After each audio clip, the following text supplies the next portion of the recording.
Olá, amigos! Vocês querem ouvir um fato incrível? A estátua mais alta do mundo está agora na Índia Ocidental. Ela tem 182 metros de altura e é 4 vezes mais alta que a Estátua da Liberdade. Ela foi projetada em homenagem a um dos fundadores da Índia, Siddhartha Patel. E a ideia era ajudar a unir o país. Chama-se Estátua da Unidade. E é 4 vezes mais alta que a Estátua da Liberdade e pode ser vista a 65 quilômetros de distância. E a Bíblia nos conta que haverá uma grande imagem nos últimos dias. Fique conosco, vamos falar sobre isso nesta edição de Apocalipse Agora.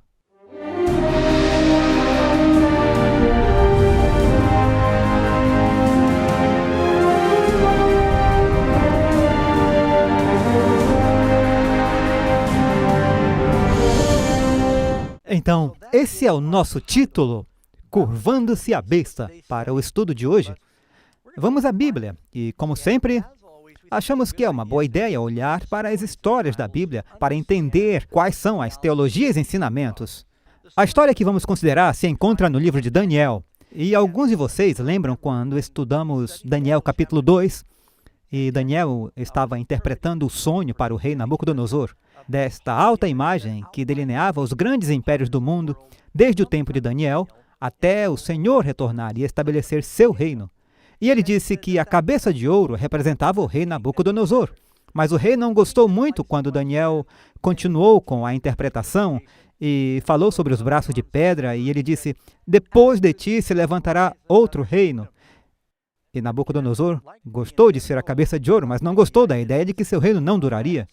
Então ele começou a pensar, se a Babilônia é simbolizada pela cabeça de ouro, e se eu fizer uma imagem parecida com a que eu vi no meu sonho, só que toda de ouro, talvez eu possa destruir ou confundir a visão para que a Babilônia dure para sempre. Eu não sei, talvez alguns de seus sábios, ou astrólogos, ou feiticeiros lhe deram essa ideia, mas foi isso que ele fez. Ele fez uma estátua enorme nas planícies de Dura, lá em Babilônia, e ele esperava reunir todo o seu império através do culto comum. Porque lá havia todas essas diferentes culturas, religiões, nações. Então ele construiu essa grande imagem de ouro. E a Bíblia nos diz que essa imagem tinha 60 côvados por 6 côvados. E vários estudiosos hebraicos dizem que em dimensões hebraicas, se eles derem a largura e não derem a profundidade será a mesma da largura. O que significa que era 60 por 6 por 6, o que eu acho muito interessante. Então, quando ele deu um comando, ele disse, quando ouvirem o som da música, eles iam desvendar aquela imagem majestosa, e ela brilharia no sol nascente. Todos deveriam se curvar e adorá-la. Mas isso criou um problema para 3 dos hebreus que estavam no gabinete, pois há um mandamento que diz especificamente, não se curvem a imagens de escultura. Isso se chama idolatria. O rei sabia que alguns poderiam resistir. Ele disse, quem não se prostrar e adorar na mesma hora, será lançado no meio de uma fornalha de fogo ardente. A fornalha que eles usaram para fundir a imagem de ouro não estava longe e provavelmente ainda ardia em chamas. Então eles tocaram a música. E aqueles 3 bravos hebreus, Ananias, Misael e Azarias, também conhecidos como Sadraque, Mesaque e Abednego, são as mesmas pessoas. Não se curvaram. Quando o rei soube, alguns conselheiros disseram, tu percebes que algumas pessoas não observam tua lei? Elas não se curvam à imagem que eu construíste? E o rei disse, traga-os aqui, estão condenados. Quando ele viu que eram os 3 jovens hebreus brilhantes e bonitos, que ele disse no capítulo 1, que eram 10 vezes mais sábios do que os seus sábios, ele não queria executá-los e pensou, eu vou lhes dar outra chance. Talvez eles não ouviram o comando, talvez eles não tenham entendido. A língua dos caldeus é a segunda língua para vocês. Eu vou tocar a música de novo. Veja, o diabo não quer nada mais do que nos comprometer. Ele nos dará algumas chances de nos comprometer. Mas eles deram uma resposta muito corajosa e disseram, não precisa tocar a música novamente, porque entendemos e não vamos nos curvar. E um deles disse, fique sabendo tu, ó rei. Um dos jovens respondeu, não diz qual foi. Não serviremos aos teus deuses, nem adoraremos a estátua de ouro que tu levantaste. Bem, quando o rei ouviu isso, ele quase explodiu. Ele ordenou aos soldados que esquentassem a fornalha, mas não só aquecê-la, mas aquecê-la 7 vezes mais do que jamais havia sido aquecida antes. Então ele pegou os soldados mais fortes do império, e eles os amarraram sem nem tirar suas roupas, apenas os amarraram com um rolo de corda. E ele disse, lancem-nos bem no meio deste grande inferno. Agora, a Bíblia nos diz que a fornalha foi realmente aquecida 7 vezes mais do que deveria ter sido aquecida, porque os soldados correram para jogá-los. Havia 2 soldados. Eles agarraram os braços e as pernas de Sadraque e eles correm e os jogam no fogo. Estava tão quente que matou os soldados que o jogaram. Você imagina estar no segundo grupo de soldados?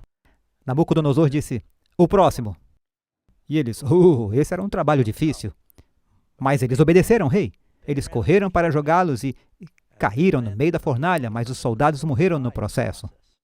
Eu teria ficado desanimado se fosse o terceiro par de soldados que tinha para jogar Misael ou Azarias, mas eles obedeceram ao rei. E eles foram e jogaram Azarias no meio e eles morreram. O interessante é que os egípcios que seguiram os filhos de Israel através do Mar Vermelho, Deus realizou um milagre para libertá-los, mas esse mesmo milagre destruiu o inimigo. A Bíblia diz que os leões não comeram Daniel, eles comeram os acusadores de Daniel. É interessante como Deus às vezes equilibra as coisas durante essas histórias de milagres e juízos. Mas então o rei olhou e diz que os homens foram lançados no meio da fornalha de fogo ardente, eles não caíram perto da borda. E se você quer saber se estava mesmo quente, não é como esses fogos que alguns faquis andam por cima fazendo truques. Esse fogo estava tão quente que matou os soldados que jogavam os homens. Mas depois o rei olhou e disse, não lançamos 3 homens amarrados no meio do fogo? E os conselheiros disseram, é verdade, ó rei. E ele disse, o que está acontecendo? Eu vejo 4 homens soltos, andando no meio do fogo. E a forma do quarto é como a do Filho de Deus. Agora, amigos, você pode passar por provas de fogo por não adorar a besta e a sua imagem nos últimos dias, mas Deus promete, nessas provações de fogo, Jesus estará conosco. Eu acho que Misael, Azarias e Ananias leram a promessa em Isaías, onde Deus disse, quando passares pelo fogo, eu estarei contigo. E Jesus realmente entrou no fogo com eles e os protegeu. E a única coisa queimada foram as cordas que os prendiam. E o rei Nabucodonosor disse, venham adiante. Ananias, Misael e Azarias. Ele disse, não há Deus como este. E o rei emitiu um decreto, que ninguém poderia falar contra Jeová. Veja, o Senhor realizou através de Sadraque, Mesaque e Abednego nas planícies de Dora, naquele dia, o que ele estava tentando fazer pela nação hebraica por cerca de 1800 anos. Ele conseguiu que finalmente se levantassem e fossem uma testemunha para as outras nações do poder de Jeová. E ele vai querer um povo que faça a mesma coisa nos últimos dias, que defenderá a lei de Deus quando todos os outros se curvarem. E olhem para a coragem deles. Quando a música tocou e todos se curvaram, eles perceberam que seriam desmancha-prazeres. Eles perceberam que iam aborrecer o rei. Eles sabiam que poderiam perder o seu emprego e suas vidas. Eles poderiam ter dito, a gente se agacha, amarra os sapatos, ajusta as sandálias e não vamos orar para a imagem, mas não vamos fazer um espetáculo. Eles ficaram em pé quando todos se curvaram. Eles sequer pareciam fragilizados. Deus precisa de pessoas assim nos últimos dias que defenderão os mandamentos independente do que a maioria está fazendo. Portanto, com esse breve pano de fundo, vamos às nossas perguntas. E a primeira pergunta é, como nossa história em Daniel, capítulo 3, se relaciona com o Apocalipse? Bem, vamos para Apocalipse, capítulo 13. E aqui você encontra a passagem sobre a besta e a marca da besta. Eu vou ler a maior parte disso. Acompanhe. E eu fiquei sobre a areia do mar, e vi uma besta surgir do mar, tendo 7 cabeças e 10 chifres, e sobre os seus 10 chifres, 10 coroas, e sobre as suas cabeças, o nome de blasfêmia. E a besta que eu vi era semelhante a um leopardo, e seus pés eram como os pés de um urso, a sua boca como a boca de um leão. E o dragão lhe deu seu poder, e seu trono e grande autoridade. E vi uma de suas cabeças como que de ferida para a morte, e sua ferida mortal foi curada. E todo mundo se maravilhou com a besta. E eles adoraram o dragão que dera poder à besta, e adoraram a besta, dizendo, quem é semelhante à besta? Quem é capaz de guerrear contra ela? E foi dada a ela uma boca, falando grandes coisas e blasfêmias.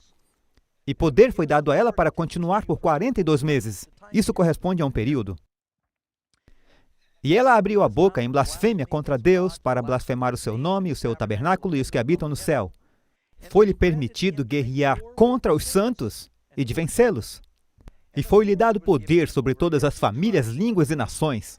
E todos os que habitam na terra a adorarão, cujos nomes não estão escritos no livro da vida do Cordeiro, morto desde a fundação do mundo. Se algum homem tem ouvido, ouça. Aquele que leva ao cativeiro, irá para o cativeiro. Aquele que mata com a espada, deverá ser morto com a espada. Aqui está a paciência e a fé dos santos. E eu contemplei outra besta saindo da terra. E ela tinha 2 chifres semelhantes aos de cordeiro, e ele falava como um dragão. Ok, agora perceba uma coisa. Quando falamos sobre a besta do último dia, na verdade, há 2 bestas em Apocalipse 13. Então, na verdade, precisamos dizer a marca das bestas, em certo sentido. Porque, de fato, há 2 bestas que estão em jogo aqui. E talvez eu pare por aqui. Eu vou lhes dizer agora o que isso representa. Depois eu volto e passo mais tempo explicando isso. Agora, Paulo diz na Bíblia, eu sou seu inimigo se eu te falar a verdade. Eu vou falar sobre algumas coisas difíceis hoje que podem não ser populares, e quase todos serão impactados de uma forma ou de outra. O Apocalipse, nessas profecias, fala essencialmente sobre as religiões dos últimos dias. Essas profecias, elas tratam de tudo, desde o protestantismo na América, o catolicismo no mundo antigo, até o islamismo. E isso não deveria surpreendê-lo, pois a maior igreja do mundo hoje é a igreja cristã. A maior denominação é a igreja católica romana. A segunda maior é o islamismo. Existem 2,2 bilhões de cristãos no mundo e cerca de 1,7 muçulmanos. E a igreja cristã é amplamente dividida, pelo menos costumava ser, entre a igreja ortodoxa e católica e as igrejas protestantes. Todas essas coisas estão em jogo aqui neste estudo sobre profecias. Eu acredito que as 2 bestas que estão sendo representadas aqui em Apocalipse 13 se referem ao catolicismo romano, com sede em grande parte na Europa, mas depois se espalhou globalmente, e os Estados Unidos, que foi há um tempo o cabeça para os protestantes do mundo. E assim, à medida que avançamos, a propósito, nada do que eu estou dizendo é novidade, eu nem pensei nisso, em grande parte esse era o entendimento dos reformadores protestantes. Então vamos às nossas perguntas e descobrir o que a Bíblia diz. Pergunta número 1. Como nossa história em Daniel 3 se relaciona com o Apocalipse? Tantos quantos não adorassem a imagem da besta fossem mortos. Isso significa que nos últimos dias haverá uma grande estátua a qual todos serão instruídos a adorar? Não, não necessariamente. Lembrem que símbolos são usados no Apocalipse. Mas tudo é uma questão de adoração. Observe outra coisa que está em Gênesis. 2 irmãos, Caim e Abel. Ambos adoravam. Um adorava corretamente, o outro com a adoração feita pelo homem, sua própria ideia. Um adora buscando graça, o outro adora com suas próprias obras. O que está adorando errado, mata ou persegue o que está adorando certo. Esse mesmo cenário se desenrola nos últimos dias. Quais as 3 mensagens angélicas de Apocalipse 14? Se você tem sua Bíblia, vá comigo até Apocalipse 14. E eu vou lhes dizer por que isso é tão importante. Logo depois de Apocalipse 13, quando fala sobre a besta, a marca da besta e o número da besta, não chegamos lá ainda. Indo a Apocalipse 14 de Apocalipse, você notará que ele fala sobre... por exemplo, se você olhar Apocalipse 14, você verá que... aqui nos fala, no verso 14, E olhei, e eis uma nuvem branca, e assentado sobre a nuvem um semelhante ao Filho do Homem, que tinha sobre a sua cabeça uma coroa de ouro. Esse é o quadro da volta de Jesus. Mas antes de Jesus voltar, começando com o verso 6, nos diz que há esses anjos que levam uma mensagem particular para o mundo, chamando as pessoas a retornarem para Deus, a evitar adorar a besta e sua imagem. Então essa é a mensagem que está sendo propagada agora. Precisamos olhar para essas 3 mensagens angélicas que se encontram em Apocalipse 14. A primeira em Apocalipse 14, verso 7. Temei a Deus e dai-lhe glória, porque vinda é a hora do seu juízo. Tivemos um estudo no início da semana que nos ajudou a perceber que estamos entrando na última fase, no plano da salvação, onde há um julgamento celestial ocorrendo. Antes de Cristo vir, uma investigação acontece, pois o Apocalipse diz: eis que venho e minha recompensa está comigo. Então, para dar sua recompensa, quando ele vier, deve haver um julgamento antes de ele vir. E diz: e adorai aquele que fez o céu, e a terra, e o mar, e a fonte das águas. Então note que este é um trecho do 4º mandamento, onde diz que em 6 dias o Senhor fez o céu, a terra, e o mar, e a fonte das águas. Então, isso é um lembrete para voltarmos ao Deus da criação, em um mundo em que grande parte agora acredita na evolução. E também é uma mensagem para lembrarmos do sábado. O mandamento que Deus diz, lembrem-se, foi esquecido pela maioria das igrejas cristãs. Então haverá um renascimento do cristianismo primitivo que acontecerá novamente nos últimos dias. É uma mensagem global. É uma mensagem de adoração. Então temos o contraste entre os que adoram a Deus e lembram do mandamento do sábado, e aqueles que adoram a besta e as leis da besta. Então, mais uma vez, o Apocalipse é sobre quem adoramos. Verdadeira ou falsa adoração é o que está em jogo aqui. No mandamento do sábado, aqui está uma citação dele, Êxodo 20, verso 8. Pois em 6 dias o Senhor fez os céus, a terra e o mar, e tudo o que neles há. E ao 7º dia descansou. Por isso o Senhor abençoou o dia de sábado e o santificou, tornou santo.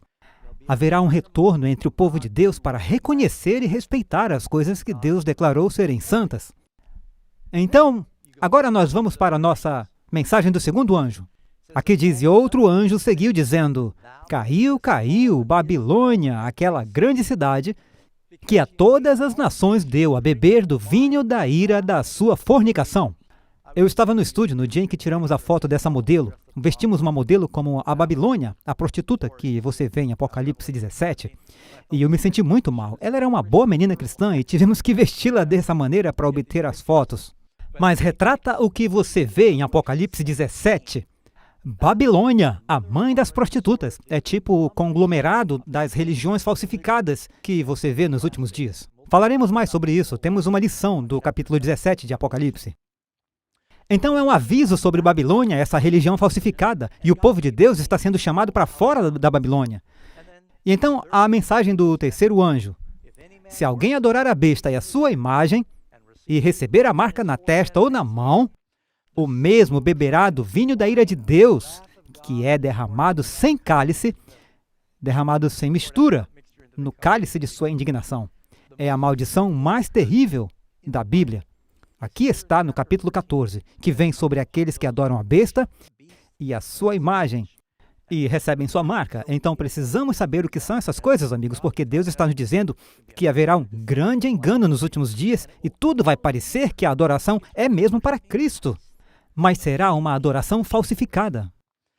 O que acontece imediatamente depois que essas mensagens vão para o mundo? Eis que venho, ele é o Filho do Homem, vindo nas nuvens do céu, é retratado aqui. Então, essas são as mensagens que vão para o mundo pouco antes de Jesus voltar, e a propósito, essas são as mensagens indo para o mundo agora, não apenas através do nosso programa, mas em todo o mundo isso está acontecendo. Então, estamos falando sobre a marca da besta, que aprendemos que há 2 bestas em Apocalipse 13. O que é a besta? O que significa? Significa que há alguma monstruosidade rastejando ao redor do mundo nos últimos dias? Se você pesquisar, e eu não recomendo, mas se você digitar o anticristo ou a besta, haverá imagens de monstros e criaturas diabólicas, pessoas possuídas por demônios.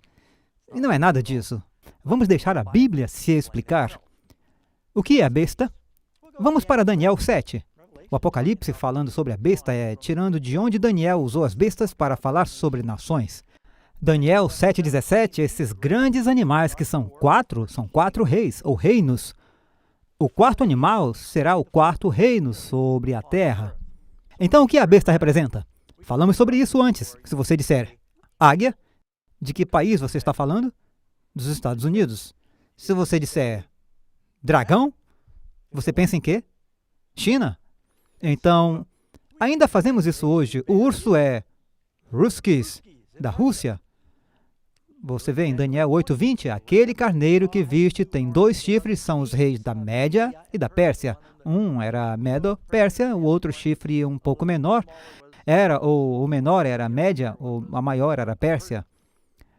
O bode peludo, outra fera que aparece. Ele é o rei da Grécia. Bem, quando falamos sobre a besta no último dia, estamos falando de um poder, mas não é apenas um poder político, é uma adoração convincente. Então, é um poder político-religioso nos últimos dias. Como a Bíblia identifica a besta? Diz, eu pus-me sobre a areia do mar. Agora veja Apocalipse 13. E diz, eu pus-me sobre a areia do mar. Você lê em Apocalipse 17, o mar representa multidões de povos e nações. É uma área altamente povoada da civilização. Esta besta surge de uma área civilizada densamente povoada, onde há multidões de povos, nações e línguas. E diz que o mar está meio tempestuoso. Essa besta aparece. E como a besta se parece? Ela tem 7 cabeças, 10 chifres. Vimos uma besta assim em Daniel. Também encontramos em Apocalipse capítulo 12.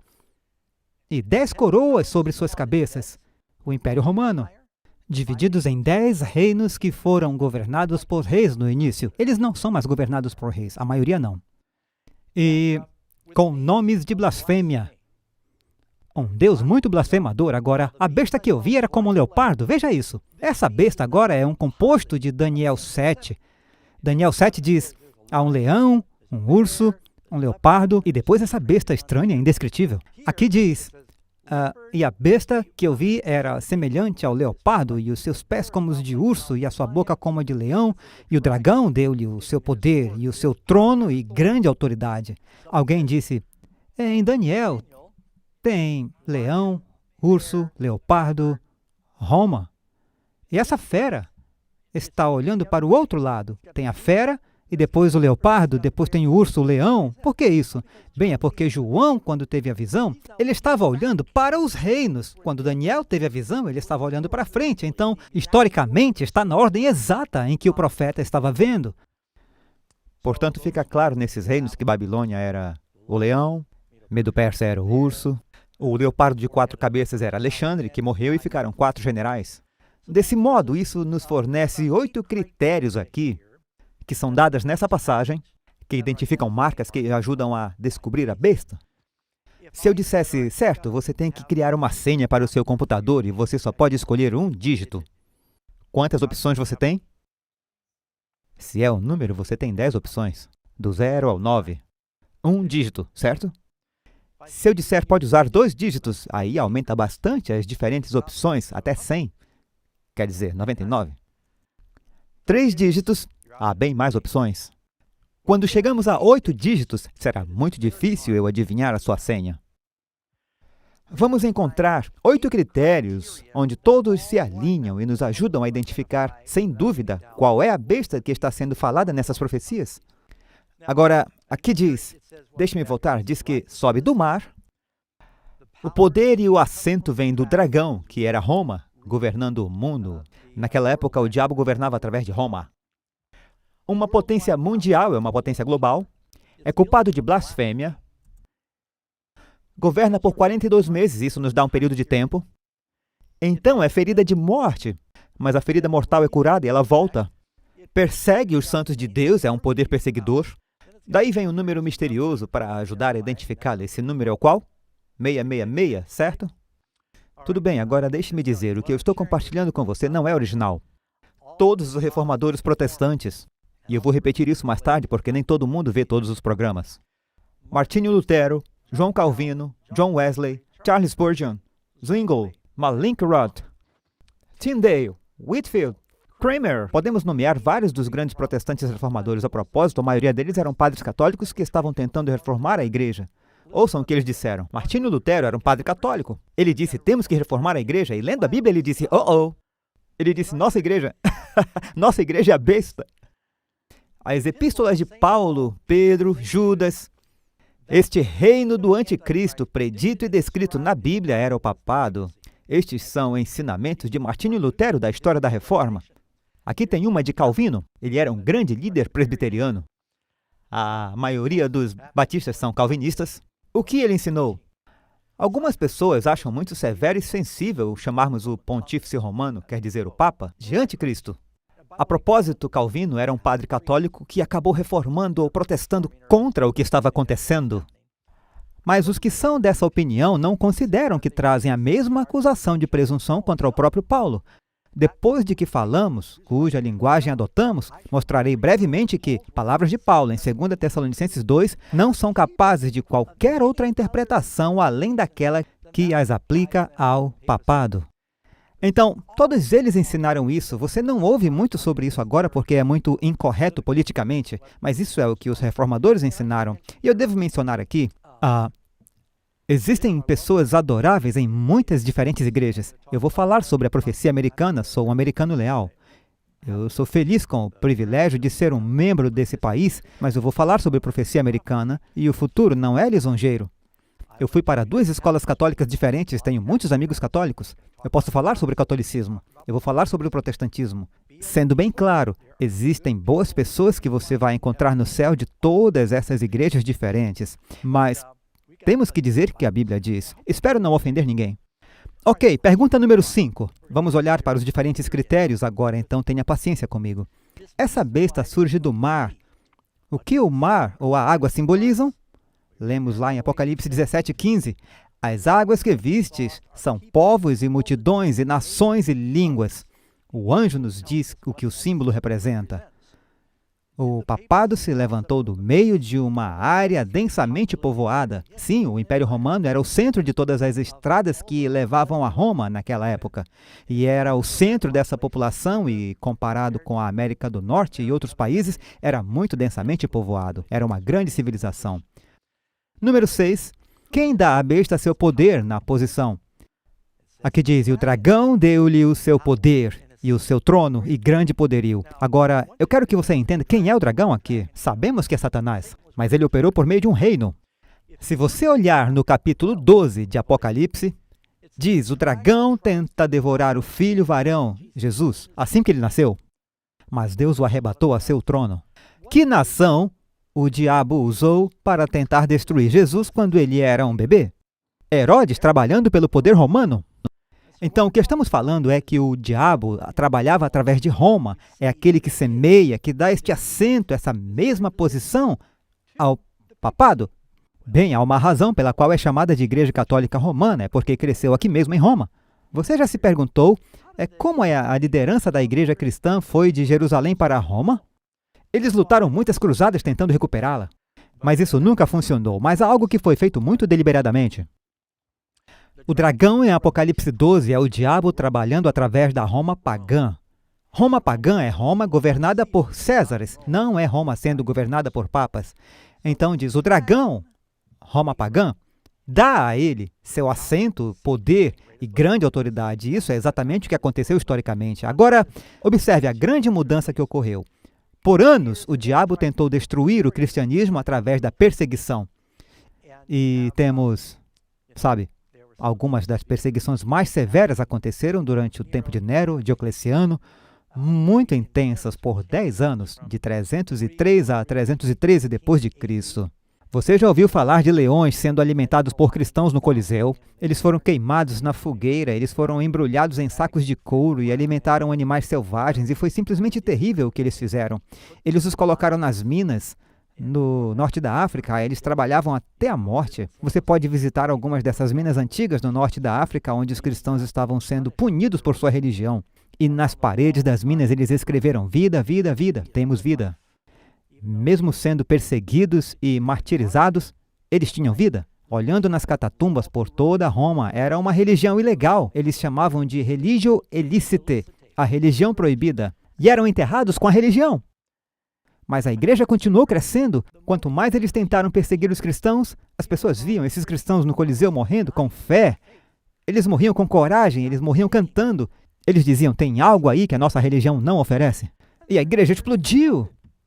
Então o diabo pensou, bem, eu vou ter que ir para o plano B. O plano A não está funcionando. Quanto mais eu persigo os cristãos, mais eles crescem.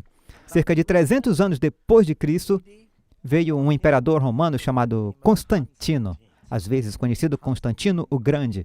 E ele disse, os cristãos não estão realmente prejudicando ninguém. E a sua própria mãe se converteu ao cristianismo. E ele disse, essas são pessoas realmente pacíficas, estamos lutando contra inimigos do lado de fora agora. E precisamos apenas fazer as pazes com eles. E ele basicamente legalizou o cristianismo. Ele estava lutando numa batalha, a Batalha da Ponte Milvia com Maximiano, E ele alegou ter uma visão onde ele viu no céu o sinal da cruz. E ele achava que agora deveria lutar sob a bandeira do cristianismo, porque Roma tinha um panteão inteiro de deuses diferentes. E ele venceu a batalha. E, de repente, o cristianismo, da noite para o dia, se tornou muito popular, porque quando era popular no palácio, todo mundo queria ser cristão. Mas, em vez de ser uma bênção, acabou sendo uma maldição. Porque o que aconteceu foi que, em toda Roma, eles tinham todos aqueles sacerdotes que adoravam deuses pagãos. Quando eles perceberam que o imperador agora estava legalizando o cristianismo, eles disseram, olha, nós podemos ser cristãos. E eles mantiveram muitos dos seus costumes e ostensivamente disseram, sim, nós seremos cristãos também. E eles levaram alguns templos pagãos e começaram a chamá-los de igrejas. E eles tinham estátuas por toda Roma, de Júpiter, Apolo, Mercúrio e Vênus. E eles disseram, o que faremos com as nossas estátuas? E alguns cristãos começaram a se ajustar. Eles disseram, não precisamos nos irritar com esses pagãos, podemos obter mais pagãos para se juntar à igreja se deixarmos eles renomearem suas estátuas. Assim, eles começaram a chamar seus ídolos, Pedro, Tiago, João, Maria, e eles começaram a rezar para essas estátuas de santos. A Bíblia proíbe isso muito claramente, como vimos na história de hoje. E o que você acaba vendo você acaba como um milkshake, como um junta-panela, um ensopado de cristianismo e paganismo. Então, ao legalizar o cristianismo, o diabo conseguiu fazer mais mal por dentro, porque todo esse comprometimento de repente entrou, não aconteceu da noite para o dia. Aconteceu gradualmente, mas o verdadeiro ponto de virada foi com, pelo menos, a ostensiva conversão de Constantino. Ele sequer foi batizado até o momento da sua morte, mas tudo começou a mudar. Perceba aqui na História Romana de Abbott, página 236. Agora, é claro, a Bíblia termina em Apocalipse. Então, para ver o cumprimento do Apocalipse, você tem que olhar para a história, certo? Olhando para a história romana aqui, a História Romana de Abbott, página 236, a transferência da residência do imperador para Constantinopla, em homenagem a Constantino, foi um golpe triste para o prestígio de Roma. A cidade de Roma pensou, estão mudando a capital, o que vai acontecer? Vamos perder nosso prestígio. Mas, naquela época, alguém poderia ter previsto seu rápido declínio, mas o desenvolvimento da igreja e a crescente autoridade ou o poder do bispo de Roma ou o papa deu-lhe um novo sopro de vida e fez dela novamente a capital. Mas agora a capital religiosa do mundo civilizado. Para a secessão dos Césares, veio a sucessão dos pontífices em Roma, os papas. Quando Constantino deixou Roma, ele deu seu assento. Isso é o que a história nos diz. Basicamente, ele diz, veja, eu estou te dando meu palácio, meu lugar, um exército, eu estou saindo da cidade. E acontece essa transferência da Roma pagã para a Roma papal e passou de apenas poder político para poder político-religioso. Essa é uma transição muito clara que se pode ver nos livros de história. Aqui diz, a besta receberá seu poder. Você lembra da besta? Não é um monstro, é um poder político, poder religioso. Recebe sua posição de poder e a autoridade de Roma. Agora, a igreja deixou de ser apenas religião. O que começou a acontecer é que a igreja se tornou uma agência do governo, porque o imperador de Roma, nesse momento, era Justiniano. Ele deu um exército ao Papa para impor a religião, de modo que deixou de ser apenas uma religião livre para ser um poder político e religioso. Quão grande é a influência da besta? E todo mundo se maravilhou após a besta. Provavelmente um dos papas mais populares é o papa atual que temos, Papa Francisco. Ele viaja muito por todo o mundo e é uma das figuras mais reconhecidas do mundo. Então é um poder global. E deu-se-lhe poder sobre toda a tribo e língua e nação. A palavra católico, na verdade, significa universal. Nada de errado com a palavra católica, mas é que diz que é uma igreja universal, e é sem dúvida, mas é uma das maiores denominações cristãs do mundo.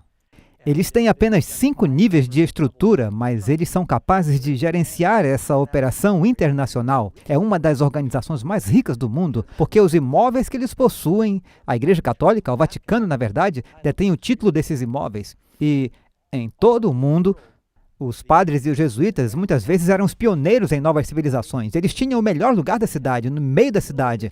Se você for pela América do Sul, no meio da cidade, eles têm a praça e a igreja. Eles possuem muitos imóveis, sem mencionar o ouro e a prata, que estão nas estátuas e relíquias ao redor do mundo. É uma organização muito rica. Eles tiveram que pagar muito dinheiro nos últimos anos por causa de ações judiciais, mas você provavelmente já sabe disso. E diz, O que sai da boca da besta? E é aqui que fica um pouco intrigante. E abriu sua boca em blasfêmias contra Deus, para blasfemar o seu nome. Agora, blasfêmia significa que uma pessoa se põe na posição de Deus, reivindicando prerrogativas que pertencem a Deus. A Bíblia define blasfêmia como quando você afirma ter prerrogativas de Deus ou que você deve ser adorado como Deus. 2 Tessalonicenses 2,4, e esse é um verso que faz muita gente pensar bem, eles devem estar reconstruindo o templo de Jerusalém. Diz que, o qual se opõe e se levanta contra tudo que se chama Deus ou se adora, de sorte que se assentará como Deus no templo de Deus, querendo parecer Deus. Eu não sei se você vê essa imagem na tela, esse é o Papa Francisco. Ele é um dos papas mais humildes. Ele não gosta de sentar nesse trono, porque nesse trono ele está sentado entre dois querubins, que é a posição de Deus de acordo com a Bíblia. Esse propiciatório é onde Deus apareceu ao seu povo entre os dois anjos. Então, portanto, Francisco tentou evitar algumas dessas extravagâncias de outros papas, mas essa é a posição que eles sustentam. Eles afirmam estar sentados sobre a Igreja de Deus. Os judeus responderam dizendo-lhe, eles disseram a Jesus, não te apedrejamos por alguma boa obra, mas pela blasfêmia. Essa é uma definição bíblica de blasfêmia, porque sendo tu homem, te fazes Deus a ti mesmo. Então, quando um homem se coloca em uma posição que realmente pertence a Deus, a Bíblia chama isso de blasfêmia. Agora, essas são algumas citações da própria Igreja Católica. Então, você tem que decidir por você mesmo. Nós mantemos nessa terra o lugar de Deus Todo-Poderoso. Esse é o Papa Léo VIII. Quando um homem diz, ocupamos o lugar de Deus, quando as pessoas vão e se curvam e beijam a mão ou beijam o pé de uma pessoa, isso começa a parecer uma pessoa que está sendo deificada. Eu acho que homem nenhum deva ser tratado como Deus. Jesus disse, eu vim a vocês como quem serve. Jesus disse, se eu lavei os seus pés, vocês devem lavar os pés uns dos outros. Então, os líderes cristãos deveriam realmente estar assumindo posições de humildade, não tentando ser notável e adornado com ouro, pérolas e roupas caras. E os escribas e os fariseus começaram a arrazoar, dizendo, quem é este que diz blasfêmias? Quem pode perdoar pecados senão Deus? Eles estavam certos. De acordo com a Bíblia, somente Deus pode perdoar o pecado. Agora, eles tiveram um problema com Jesus porque eles não respeitavam que ele era Deus. Jesus disse, eu posso perdoar pecado. O Filho do Homem tem poder na terra para perdoar o pecado. Isso está em Marcos capítulo 2. Então, um dos critérios diz que o poder da besta falaria blasfêmia. E reivindicar a prerrogativa de poder perdoar pecados também. Vamos descobrir se isso é verdade. Isso é do livro Dignidades e Deveres do Sacerdote, volume 12, página 27. O próprio Deus é obrigado a obedecer ao julgamento de seus sacerdotes e a perdoar ou não perdoar, conforme eles, os sacerdotes, recusam ou absorvem. A sentença do padre prossegue, ela vai primeiro, e Deus deve endossá-la, subscrevê-la, basicamente dizendo, o padre decide quem é perdoado e Deus tem que concordar com o padre. Isso é blasfêmia de acordo com a Bíblia, quando um homem diz, eu tenho o poder de perdoar pecados. Somente Deus pode perdoar pecado.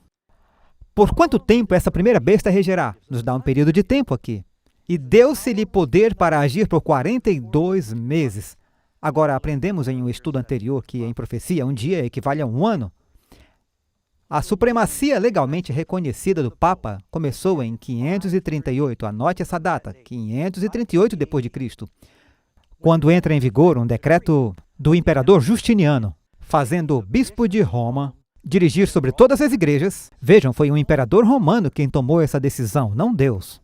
Um imperador romano disse, eu quero a autoridade da igreja um pouco mais perto, assim minha mão estará lá. Eu não quero nenhum concílio em Jerusalém, nem em Alexandria. Eu vou mudar a sede para cá, eu vou nomear. O bispo de Roma será o novo chefe da igreja, e eu vou dar a ele um exército para fazer cumprir seus decretos. E foi o que aconteceu. E o definidor de doutrina e o corretor de hereges, e tudo isso foi estabelecido por um imperador romano, pagão, não pela igreja. Virgílio subiu à cadeira papal em 538 d.C., sob a proteção militar de Belisário. E foi exatamente isso que aconteceu. Então marque essa data, 538. Realmente se tornou um poder político e religioso e as coisas mudaram. O que aconteceu com a besta depois dos 42 meses? Agora, dia e ano. A propósito, tem um número que continua aparecendo na profecia. Você o encontra em Daniel, em Apocalipse, em Reis. Nos ensinamentos de Jesus são 3 anos e meio. A razão é que 7 é um número perfeito para Deus. Metade de 7 anos é 3 anos e meio. 7 é um ciclo completo perfeito. 3 anos e meio é uma interrupção, um corte, que representa na Bíblia perseguição, problemas, algo acontece. Jesus ensina 3 anos e meio e ele é crucificado. Há 3 anos e meio do tempo de Eliseu, e então nos diz que fogo desceu do céu de Deus nesse período de tempo. Os discípulos pregaram por 3 anos e meio. O primeiro mártir, Estevão, é apedrejado. E nos diz que você tem esse período de tempo e algo acontece. Geralmente há um tipo de tribulação, alguma grande mudança de poder que acontece depois dos 3 anos e meio. 3 anos e meio é um tempo, que é um ano. Tempos, isso é 2, 2 e 1. 2 significa um casal ou um par. E meio, 3 anos e meio, é tempo, tempos e metade. Essa frase é usada em Daniel. 42 meses, 1260 dias usa o mesmo período de tempo. A propósito, o mês judaico tinha 30 dias. 42 meses é 1260 dias. Você pode fazer isso na sua calculadora rapidinho. Então, o que acontece? 1260 dias ou 1260 anos? Um dia na profecia é o quê? É um ano. E vi uma das suas cabeças como ferida de morte, e a sua chaga mortal foi curada, e toda a terra se maravilhou após a besta. Então, nos diz que, depois do ponto de partida, 1260 anos, e receberia o que parecia uma ferida mortal. Aqui você tem 42 meses, 1260 anos. Eu designei cada dia por um ano. Ezequiel 4:6. De modo que se chega a 1798 se você começar em 538. E o que acontece em 1798? A mesma coisa que Deus previu. Eu tenho certeza que vocês já ouviram o nome de Napoleão. Ele fez coisas que ninguém ousou fazer. Na verdade, o ateísmo nasceu na França. E diz que em 1798, ele, Berthier, fez sua entrada em Roma. Usaram o assassinato de um francês em Roma como desculpa. Ele aboliu o governo papal. Pela primeira vez em 1260 anos, eles perderam sua autoridade. E ele estabeleceu um governo secular. Vejam, até aquele ponto, cada rei e líder na Europa não fazia nada sem a autoridade nem apoio da igreja. Já jogou xadrez? Quais peças estão ao lado do rei e da rainha? Os bispos. Porque assim era na Europa. Eles não podiam fazer nada sem o endosso, porque se o Papa dissesse, eu não apoio esse decreto, sabe por que a igreja na Inglaterra se separou das igrejas romanas? Porque o Papa não aprovaria o divórcio de Henrique VIII. Então ele se separou e formaram a igreja na Inglaterra. Falando nisso, eles se reuniram recentemente, e eu acho que esse é outro marco profético sobre o qual falaremos mais tarde. Mas, até aquele ponto, os reis não podiam fazer qualquer coisa sem o apoio da igreja. Até que um general de Napoleão basicamente deu-lhes uma ferida mortal. Aquele que leva ao cativeiro deve ir em cativeiro. Aquele que mata com a espada deve ser morto à espada. E eles levaram cativo aquele papa, eles o levaram para Valência e ele morreu em cativeiro. Eles perderam toda a influência política com os impérios da Europa durante aquele tempo, até pouco tempo antes da Primeira Guerra Mundial, ou sua conclusão.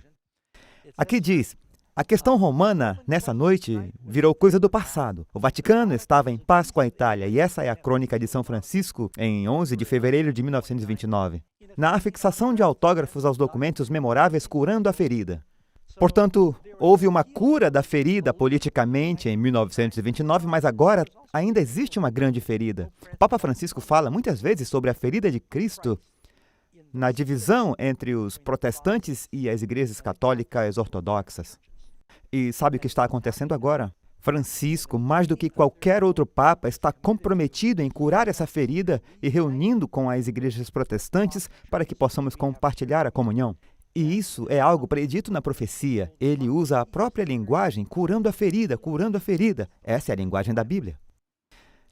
E a sua chaga mortal foi curada, e toda a terra se maravilhou. Nós lemos em Apocalipse 13, verso 3. O papado ganhou em todo o mundo influência, prestígio e proeminência. Em 2015, quando o Papa veio aos Estados Unidos, ele foi a todos os lugares onde tivemos a capital do nosso governo. Nova York é onde era a nossa primeira capital, Filadélfia, Washington, D.C. Ele foi às Nações Unidas, ele se dirigiu à sessão conjunta do Congresso, Isso começou em uma época em que aqui era um país protestante. As coisas realmente mudaram. Antigamente havia apenas protestantes no Supremo Tribunal. Agora não há protestantes na Suprema Corte. As coisas realmente mudaram. E a partir dessa transmissão, parece que elegemos um presidente católico. Eu acho que estamos entrando em tempos muito interessantes e emocionantes profeticamente, amigos.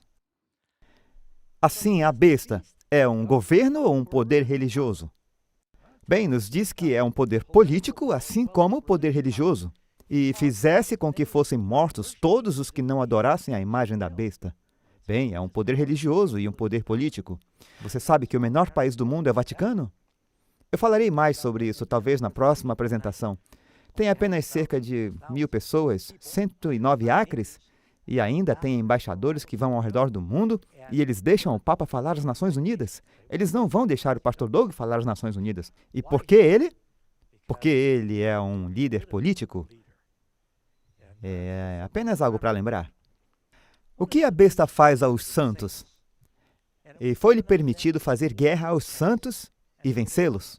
Se enquadram nesse critério? E estavam perseguindo o poder durante 1260 anos. Sim, eles estavam. E, sabe, eu respeito o Papa João Paulo II, ele saiu, admitiu isso, antes do jubileu de 2000. Ele disse, nós precisamos nos desculpar pelos pecados da Inquisição e todo o sangue que foi derramado. Sua redação foi muito cautelosa, mas ele não fez uma declaração. E foi-lhe permitido fazer a guerra aos santos e vencê-los.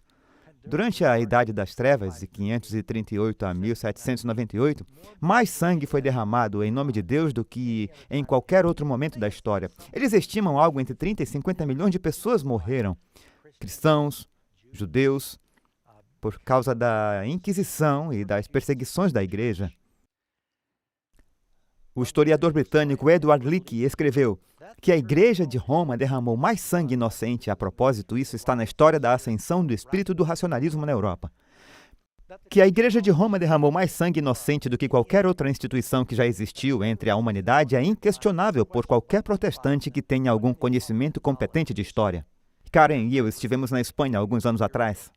E eu acho que estávamos em Toledo, eu esqueci uma das cidades. E nós fomos ver as lojas de curiosidades e o vendedor disse, você quer ver uma câmara de tortura? E eles tinham um letreiro escrito, venha ver uma câmara de tortura. Você quer ver uma câmara de tortura? E nós percorremos aquele corredor por uma masmorra. E embaixo das igrejas eles te mostram salas onde eles continuaram a Inquisição por toda a Europa. Eles têm câmaras e você pode pagar para vê-las. E eles têm instrumentos de tortura e... você estremece só de pensar no que as pessoas passaram naquela época. Foi horrível. Mas eles assumem livremente. Qual é o número misterioso que identifica a besta? Seu número é 666. Agora, 666 é um número interessante matematicamente. Mas você pode ler porque é o número de um homem. É o número de seu nome ou seu título. É o que está nos dizendo. Sabe, eu me lembro que eu dirigi pela estrada e eu tirei uma foto de alguém que tinha na placa do carro 666. E as pessoas, o que isso significa? Eu estava saindo da loja um dia e eu não sei o preço, era $6,66. Eu disse, veja isso. Ela fez, veja isso.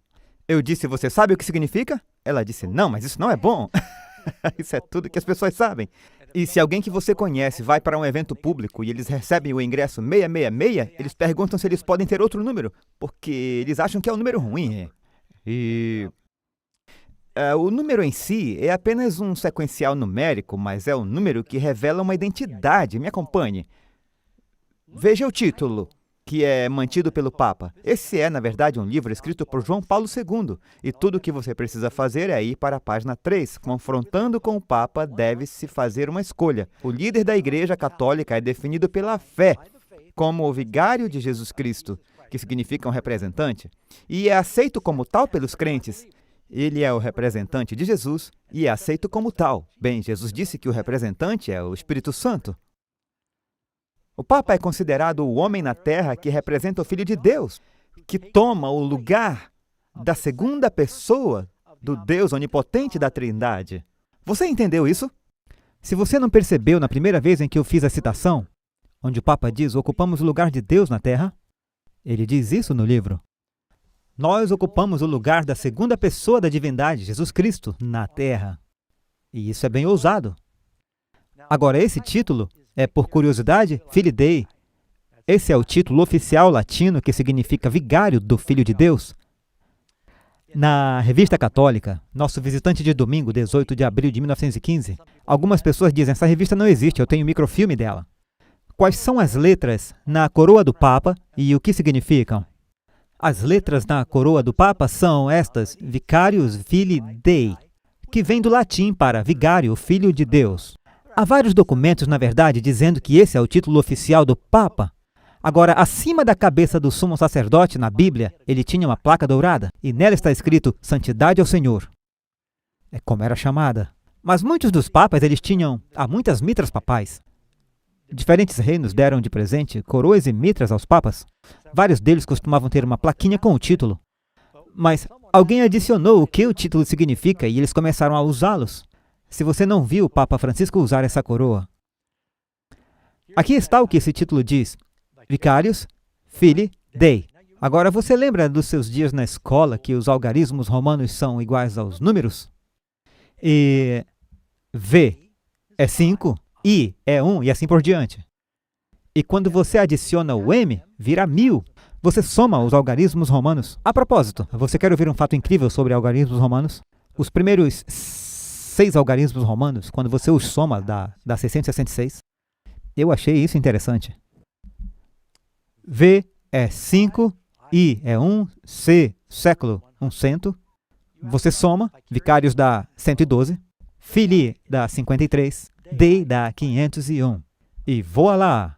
Você soma todos eles que dá 666. Diz que é o número da mão de um homem. Ao longo do Apocalipse, o número 7 representa a perfeição ou completude. O número 6 representa imperfeição.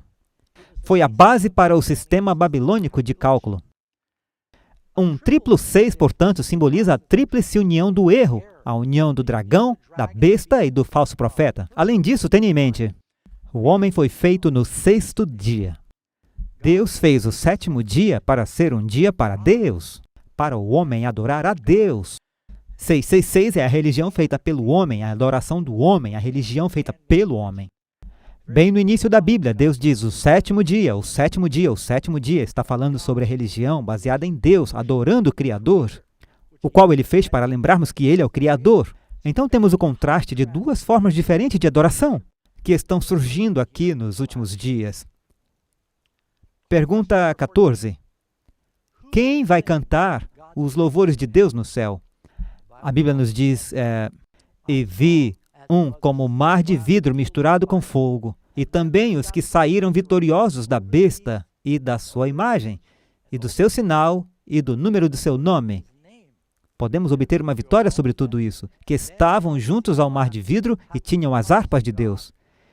E a Bíblia nos diz que estaremos cantando seus louvores. Não precisamos nos preocupar com o que acontecerá nos últimos dias se nossa fé estiver enraizada em Cristo, mas as pessoas precisam ser avisadas. Está tudo se desenrolando bem debaixo de nossos narizes agora mesmo.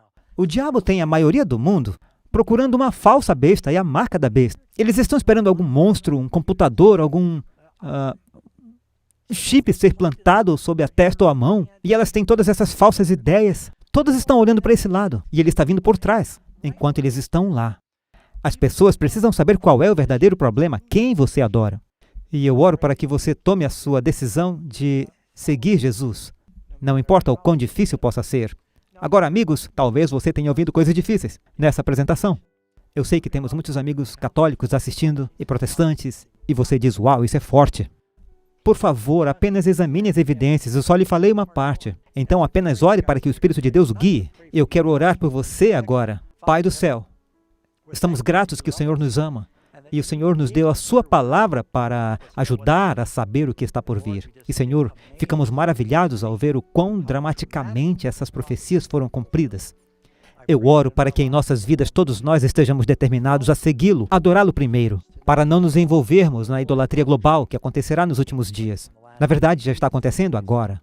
E que a tua palavra e os ensinamentos de Cristo sejam prioridade em nossas vidas. Abençoe cada pessoa. Eu oro para que possamos experimentar tua salvação e alegria, não nos preocupando com os últimos dias, porque se temos Jesus, temos o príncipe da paz e é uma paz que excede o entendimento.